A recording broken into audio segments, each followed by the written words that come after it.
Hello everyone. So I'm back after 2.5 years, just after the last video that I did when I said I would invite Norman.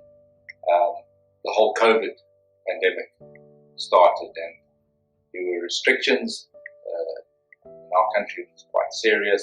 We weren't allowed to travel between towns and cities, and we didn't want to do an interview with masks and that sort of thing. So we just felt let's delay it till the right time. So I've got a special guest here today, Norman.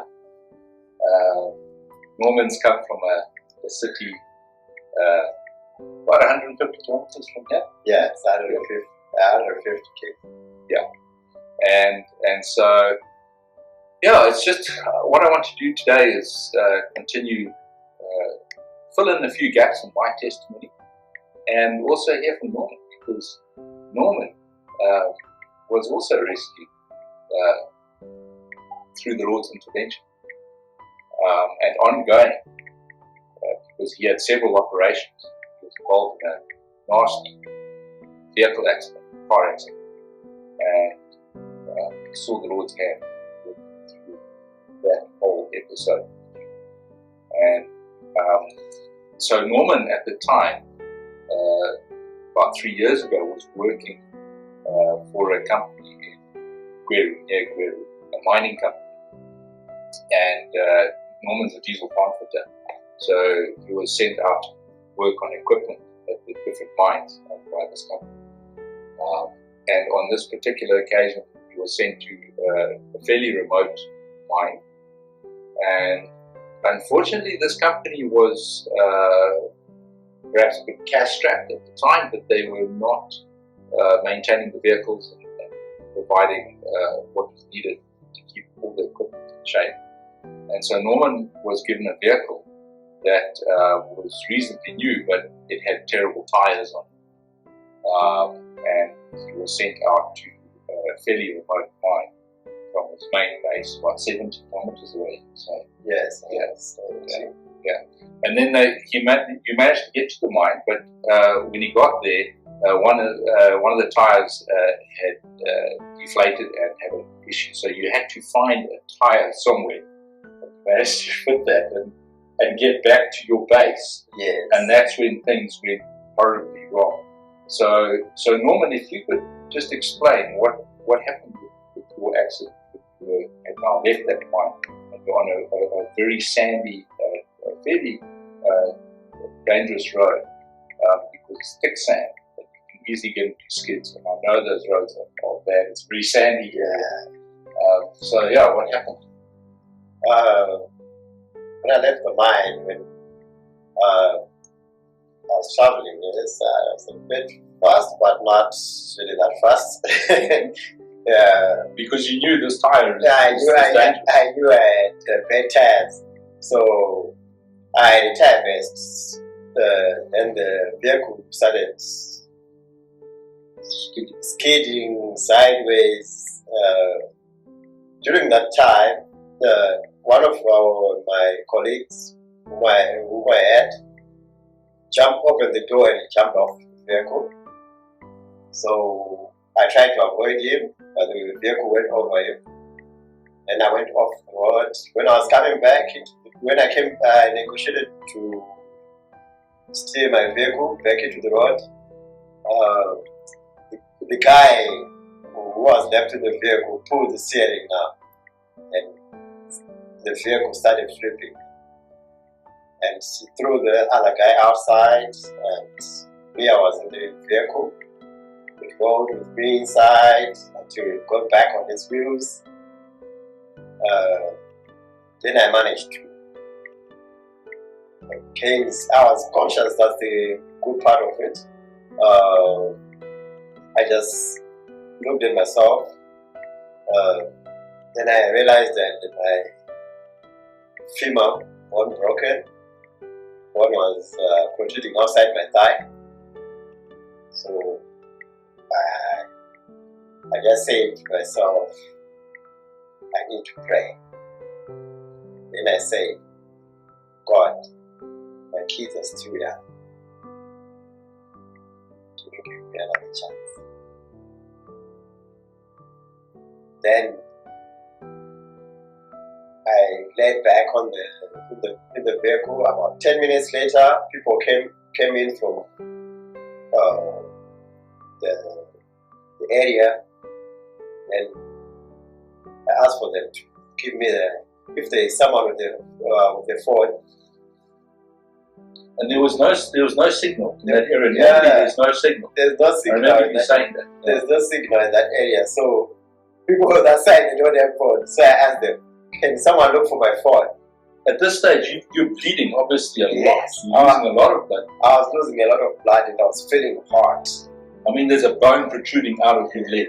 Yeah, and I thank God at that moment because He kept me calm. Because I could have panicked and reacted in a way in which it was going to fatal for me. But so those guys looked for my phone, and I tried to switch it on, and network was just there. Then I called my engineer, informed him that I had an accident. I called him. I've got an accident. Where are you? About 60 km from our base mine. I need an ambulance right now. And when he just said, okay, we are coming there, network just went. Wow. Dead. People came in, other guys who wanted to help us, trying to make phone calls. There was no network at all. So what you needed to say was you were able to say that.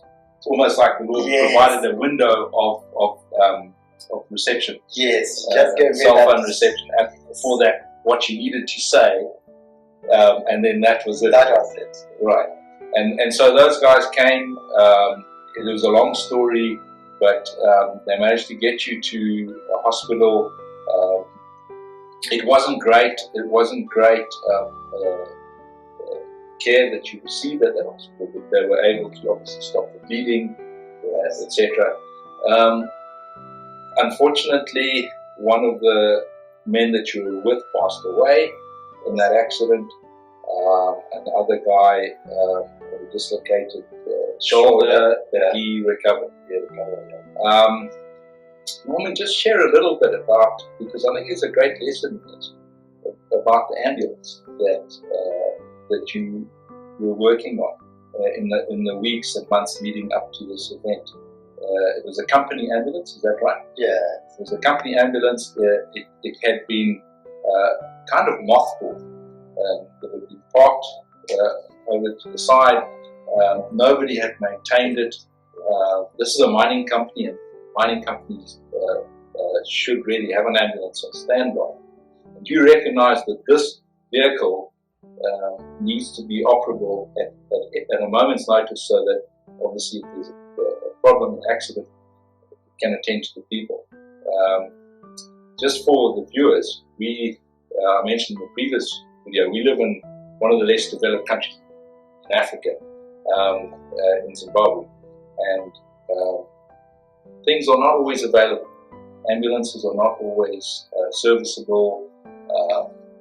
There are a lot of difficulties and so forth. So, Norman, explain what happened with that ambulance and your workmates and everybody who was castigating you for spending time on preparing this ambulance, and how that ambulance was actually used to help you. I think for about a month or so, I say 2 weeks before I had the accident, I was working on that ambulance almost on a daily basis. I don't know. Ask the sister from the clinic if wants to go for rounds. She needs to take the ambulance. Then my foreman and all these guys, they used to complain, you're wasting our resources. Why? And I was saying, no. One day this ambulance will need it, and one day it won't start. So I want it to be in shape. If there is an emergency, one kick, we know it's going to reach its destination. It is going to serve its purpose. Then an accident, that same ambulance came to my rescue. And the mine manager was saying to me when he came to visit me and said, so all this time you're preparing for this, you knew this was going to happen. Then I said, it was God. God was just doing his thing. God prompted you to fix that ambulance. But the last thing you thought is that you were going to be the beneficiary of that ambulance. I didn't see myself in that ambulance. But you did the right thing. Yes. And so often that happens in life. We do the right thing because of integrity. And we do it not out of selfish motives. But so often later we reap the rewards, and years later it comes back around to help us, and that often happens. So that's a wonderful little story about that ambulance. And then Norman, you went to Bulawayo, and this is a city again about 150 kilometers from where we're going south, and the company said that they would assist with the surgeons at this hospital, and they were not able to do a satisfactory surgery on you, were they? They were not able. They didn't do a good job. They were just people were just somehow after money. They were trying to experiment. I just thought they didn't care much about my health and the outcome and my future. They didn't look at it that way. They just thought it, we can just give you just poor health care. You won't even complain. You won't even go anyway because that's what is there. And then you met with the surgeon who offered to help you, and he was going to charge much less, or even not charge. What happened to that? Well, Blue Air guys, when they charged a lot of money, which the company paid because they were friends with the company doctor. So it was easy for him to negotiate his way so that the money comes out. But now, when we asked for advice from the other surgeons, they directed me to one doctor, Dr. Valentine Manishita, and he took great care of me. I don't want to lie. He would go off his way. He didn't mind about money and all that. He said, me, I want you. Well, then we'll talk about money later. My job is to help people.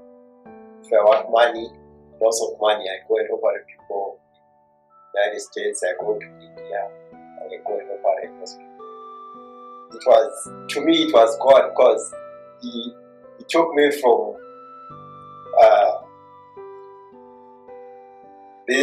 his hands to this child's hand again to do the job for me, and everything went smoothly. When I was at Avondale Clinic, even the nurses would come and say, "Is this still the doctor and patient relationship?" Because he would come anytime. Before he goes to church on Sunday, he would come and tell me, "I'm going to church, I'm going to pray. We're going to do this, and we are going to walk." But he needed a good place to operate, right? He operated on you in a lorry. Yes, he operated me in Narari. The lawyer guys that operated my femur, and they had messed it up. But still, my pelvis was not in place, and the sinew that put on my femur was too long, so it was protruding to my pelvis. So it was still damaging my pelvis again. So I don't want to mention names of hospitals, etc. So in Harare, who were operated on by this good surgeon, and you had like 23 or 26 screws in the pelvis. Yes, about 26 screws and 13 plates in the pelvis. Right. Yes. And my femur, I've got a sinus and a cortical plate outside. So Norman's had to have a series of operations. Those operations were done in stages, and then because of the poor work which was done in Bulawayo, you had to go back and get that corrected. You had to go for corrective surgery because of that shoddy surgery which took place in Bulawayo. Is that right? Yes, I had to get my reopened again, though with the fear of being cut again. I know. Yeah, the pain, you start to think, oh, we are doing it again. Yeah, it is quite daunting and can be terrifying to go through these surgeries, especially if you've had a bad experience. And Norman, over the longer term, has been through a lot more adversity than I have. And mine was intense, but over a shorter period of time. But we've both seen the Lord work through every stage. It hasn't been easy. We've had to go through suffering and pain. But the Lord has been with us in those storms. And I just want to go over a little bit about what happened. Obviously, I covered this event in the previous video, but I want to go over what happened on that night when the Lord intervened in our ward to save me. And this nurse came in and she attacked me. She physically assaulted me, and I had a disconnected spine. And I think at this point I'll show the viewers what it was. Here's a picture of the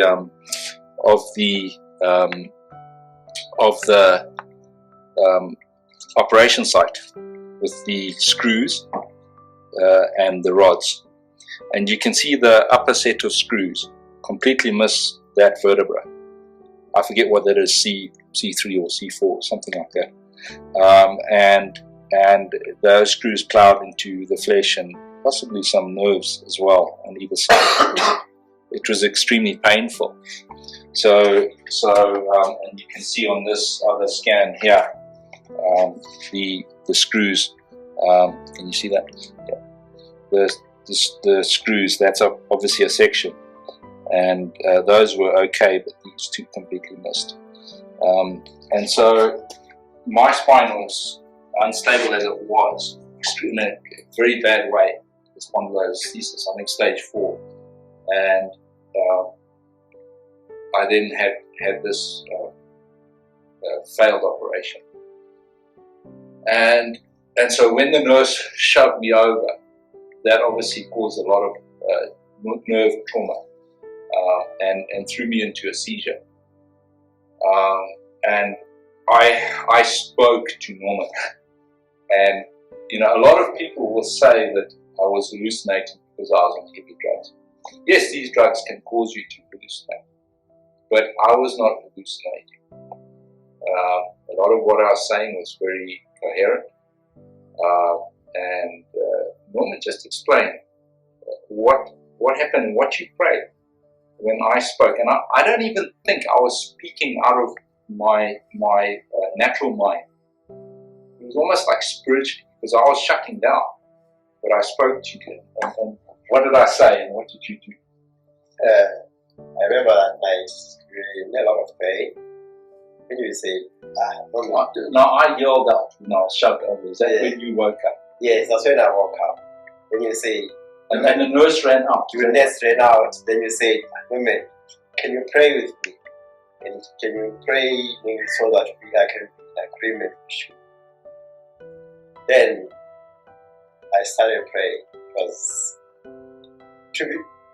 I just said it was just a somehow a simple prayer, but I know God hears. And I just ask God, I say,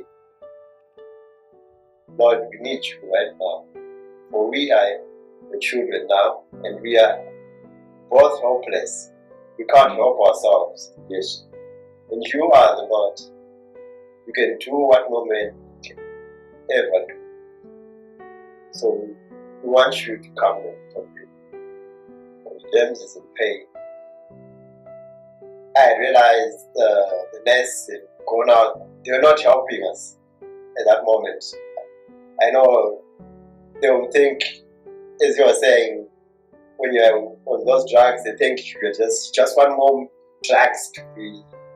When you, yeah, but you've been paying. So I just completely asked God, please Lord, help us. And as I was praying, for sure, I felt this presence in the room. I can't explain how it was, like what it was. I could feel that we're no longer just the two of us in that room. I could feel the Lord's presence, and I believe at that moment, I think after that prayer, later on, we just slept peacefully. It was amazing. I can't explain it. The feeling was too good. It was too good. It was amazing, you know, and we just had to praise, didn't we? Yeah, we did. We couldn't not praise. We just bubbled over with praise and just bringing glory to the Lord's name, because we just sense His incredible presence and victory through His intervention. Yeah. It was absolutely amazing. Everything in my body was stabilized, and I could feel that life coming into me. You know, Jesus is life and light, and I just felt life flooding back into my body, and we just praised for ages. And I remember that nurse coming back, and she just looked into the water, and she just ran back. She ran away. And yes, after that we eventually our praise just kind of faded, and we just fell into peaceful sleep for the rest of the night. Obviously, I had to go for another operation. I didn't receive a miraculous healing. These screws and rods still had to be rectified, and so I went in for that event. Actually, this is how the Lord can use these events, and what the enemy purposes for evil, the Lord can turn it around. So it's not always that the Lord extracts us out of the trouble so that we have no adversity or trial or pain in it, but He's with us in it, and He rescues us from it ultimately. So I still had to go for corrective surgery, and that event highlighted because the next morning my physiotherapist came, and she realized there was something seriously wrong. It's at that moment they sent me for CT scans in the hospital, and that's where these scans came from. And then I went for the operation study. Again, an extremely long operation, but praise the Lord, it was a success. There's a lot of prayer happening by now. The Lord will guide the surgeon's hands as He does. Surgeons are just human beings. We elevate them, but they are just human beings. They could be mechanics, they could be anything else, but that's their calling, and they are human, and they fail at times. And even the ability that they have is given to them by God, whether they acknowledge God or not. And so, fortunately, that operation was a success. I came out of that operation with a lot of pain. I remember being in the ICU, and my wife reminded me earlier. I was in so much pain, I think because everything had been pulled into its correct position now. And maybe those nerves that had been damaged, I don't know, but anybody who's experienced intense nerve pain, you can't really explain it. It was so intense. And I was yelling out. And there were some men in the come out of an operation in the ICU there. And these guys were talking to each other, and they said, wow, the Grim Reaper could be here. One of these guys. And it was something else, but I overcame that, and again I was sent down to the general wards when I recovered. Obviously now 2 operations, my lungs are quite weak. And I just wanted to go home. I was so weary now, and about almost a week later, I started to feel a pain in my side, and I thought perhaps it was constipation. I did have an issue with constipation. I was being on all these drugs that slow down your whole metabolism, the whole system, and so they thought as well, the nurses thought that perhaps it was constipation, and I just desperately wanted to get home by this stage with all this trauma and stuff that had happened to me in the hospital. I just wanted to get out of there. And so my specialist said, fine, but lie down, support, all that kind of stuff. Drive carefully, drive slowly, that sort of stuff. And, I wanted to stay somewhere at a friend's house in Ferrari, but I was unable to because this whole household was sick. And we came back here to my house, 150 kilometers away where I live. And my wife and my 2 sons helped me hobble to bed. And I was just so happy to be home. But this pain was growing on my side, becoming more intense. And at around midnight that night, I was in incredible pain. And we had notified my local GP here, an excellent doctor, and he had said, look, this might not be constipation, this could be something more serious. He didn't say what, but he said, check your oxygen levels. You have oximeter with us. And he said if it drops below 90, something like that, call me. And at around midnight, I said to my wife, I just know, as much as I don't want to go back, I need to get back to hospital. There's something seriously wrong, and I'm in a lot of pain. And so we called the GP. He came and said, this looks like it could be blood clots. And so he said, right, getting ambulance. Ambulance came, old ambulance, a mattress about that thick. So my back was in a lot of pain traveling on our bad roads in this country. In that ambulance, I was in a lot of pain. They rushed me to the base where the hospital has to sign in before it was allowed to take anybody to the capital where the hospital was, which is ridiculous because time is of the essence. So you'll hear about some really bad aftercare that we both experienced in our recoveries. Unfortunately, in our country, there's been a massive skills drain over the last 20 years, and nurses have been paid tenfold in other countries. So we've had a drain of our best nurses. There's still some brilliant nurses. I don't want to disparage the whole nursing community, but there are less of the good ones. And so, anyway, so as I'm about to leave this base in this ambulance, and I'm in an extreme pain, every breath is like somebody is stabbing. And I was actually afraid to take a breath. And my GP had managed to find the last vial of heparin in the town that I live in. And then we're ready to go, and he's saying, right, get moving to the ambulance driver. And the ambulance driver turns around and says, we've only got 5 liters of fuel left in this ambulance because we can't travel all the way to a road. So at that stage, my wife, who's in a diesel vehicle, and this is a petrol ambulance, has to now look for fuel. And fortunately, my GP had kept an emergency container of fuel at his house. So they went to get that, and they put that in the ambulance. Sent it back to Hawaii. And I was in, as I say, extreme pain. And every bump, my back was in pain.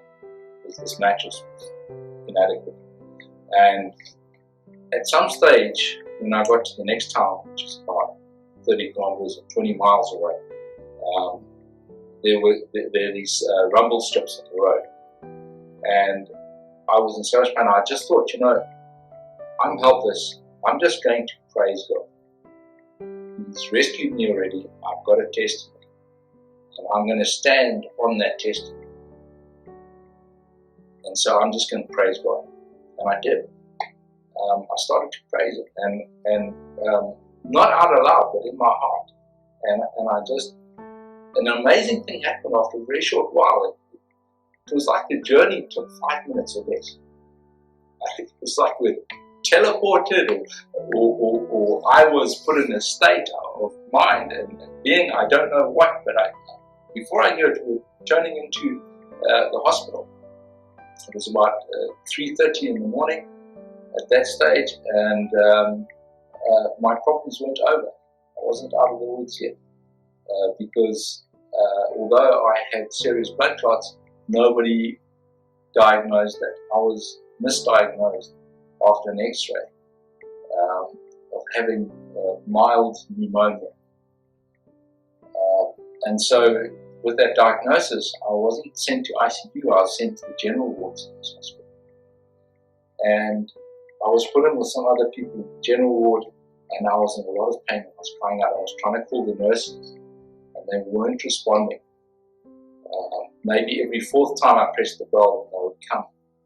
And they gave me a lot of oral meds, but they said, we're not giving you any more. I think they felt that I was maybe a hypochondriac. And you know what it's like. And understand, a lot of these nurses in this hospital, it was a particularly busy time for the hospital, and they brought nurses in, temporary nurses. They were hirelings. They weren't dedicated to that institution. And I think that's partly why the nursing is so bad. And I must mention that they hadn't, often at night, the compression socks that I had that would pulse this compressed air through and like massage my calves and my ankles, which is where blood clots will often dodge in your extremities and especially in your legs. That would get unplugged somehow, get pulled out, and it wouldn't work during the whole night. And I would have to constantly tell the nurses, check that that's working. In the operation itself, the body supports were hard. They were all plyboard with foam and like a vaccine covering, and that had worn through. It was just really bad conditions. And I had those two like marks on my ankles that were extremely painful, where the body supports have dug in, and I think that might have contributed to the clotting. And the circulating nurse is supposed to move those supports to prevent any damming or pressure points during the operation, and that never happened. So there was really bad aftercare, and even during the surgery. Anyway, so I was put in this ward. And I was just yelling out pain every time. Every few hours or every hour or so, there would be a flood of clots coming through my system into my lungs, and I would be in agony. And they eventually moved me to a ward a few rooms down, where I was the only person there, and it wasn't even a normal ward. There was a bed there, obviously, and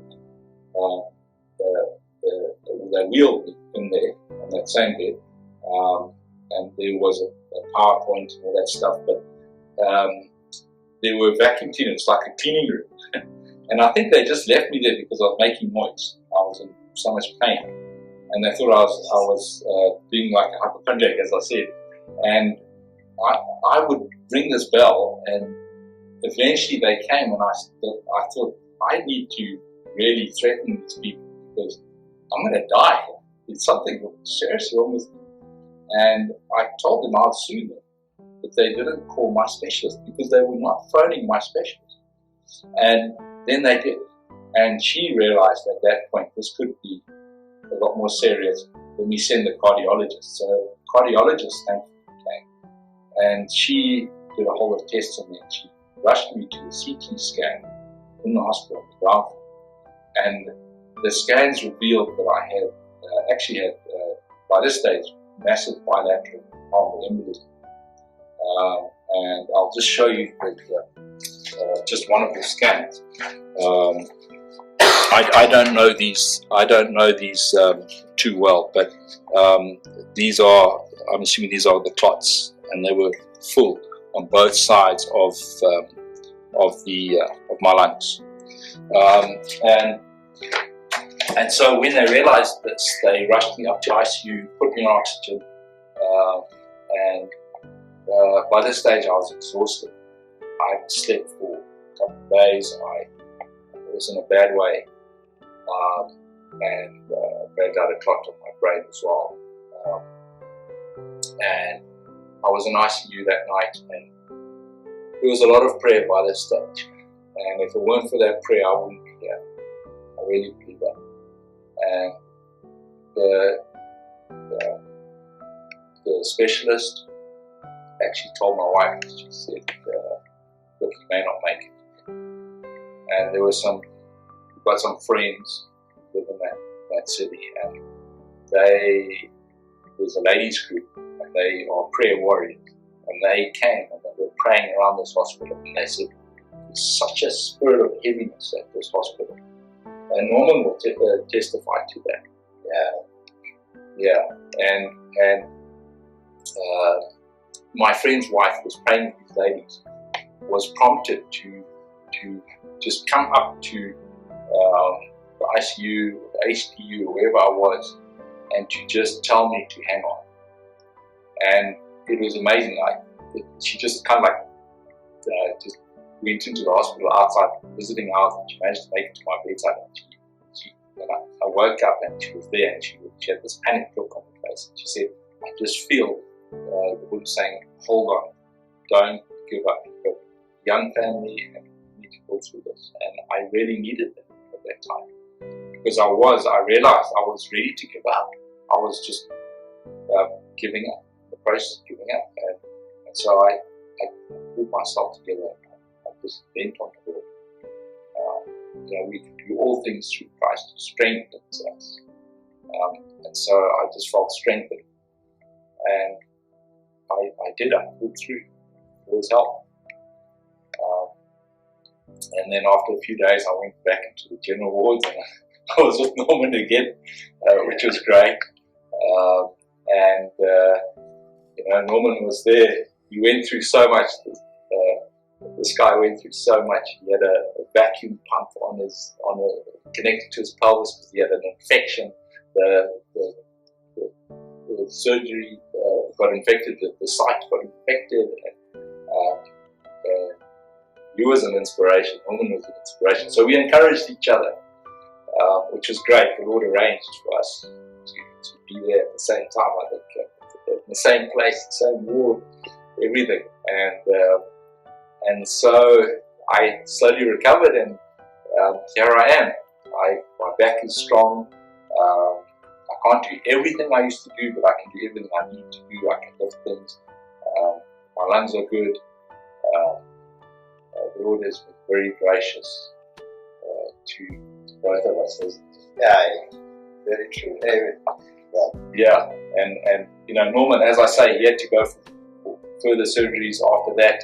But here he is today. He's got a slight limp. I was calling him Jacob earlier because he's the left of the slight limp, but he's able to work and provide for his family through everything. He's been through so much. It's been an inspiration watching you. Just keep going.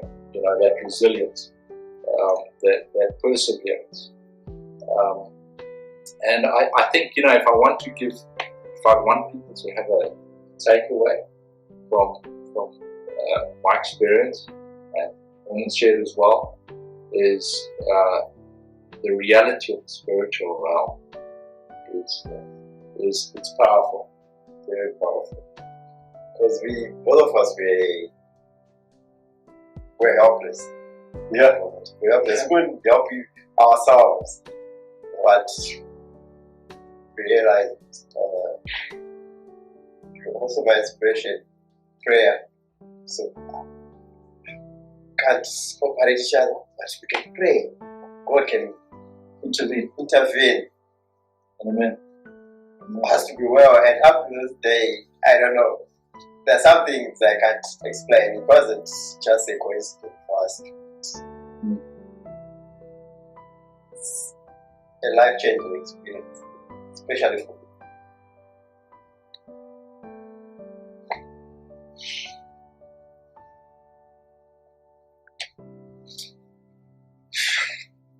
So yeah, it's the spiritual realm is real, and I was just reading Psalm 18 and the Psalm of David, and he speaks of things in that psalm about when he was threatened by Saul.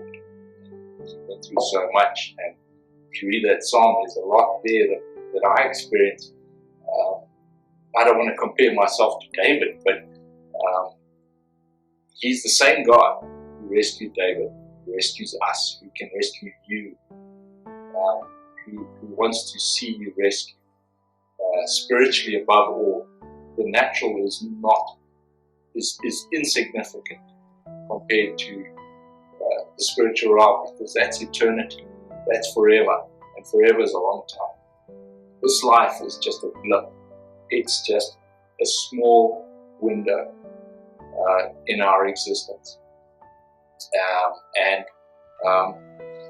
just the intensity of the spiritual realm and the reality of it is so intense. It is so real. And I was just reminded of that saying in English, "Wag the dog," and it there's a lot in that. Wag the dog. The tail doesn't wag the dog. The dog wags its tail. And if you use that analogy in the spiritual and to the natural is the tail, the spiritual is the dog. What happens down here on this lateral level is just almost like the symptoms of what happens, what goes on, what's initiated in the spiritual realm. That's where the real transactions take place. And then the effect is kind of worked out here. And so we need to look into the spiritual. We need to have a spiritual mind. And I was reminded that that's why Jesus had an issue with the Pharisees, because they were so focused on the natural realm and explaining everything, and they were interested and concerned with the impression of man. They wanted to please man. They wanted to look good here and now, and were not really concerned about the Lord's heart and the things of the Lord. And Jesus wanted them to look spiritually and eternally, and they weren't doing that. And so he had real issue with them. And we need to do the same. We need to look spiritually and eternally. There's so much that can't be explained by science, the tools of science. The tools of science and the measuring tools of science and the detecting tools of science are unable to detect anything spiritual, because they're not spiritual tools, they're natural tools. That does not mean the spiritual doesn't exist. The spiritual is far more real.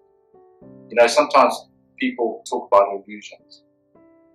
If any part of our lives, our existence is an illusion, it's this natural life. I'm not saying it is an illusion, it isn't. But the spiritual is so much more real.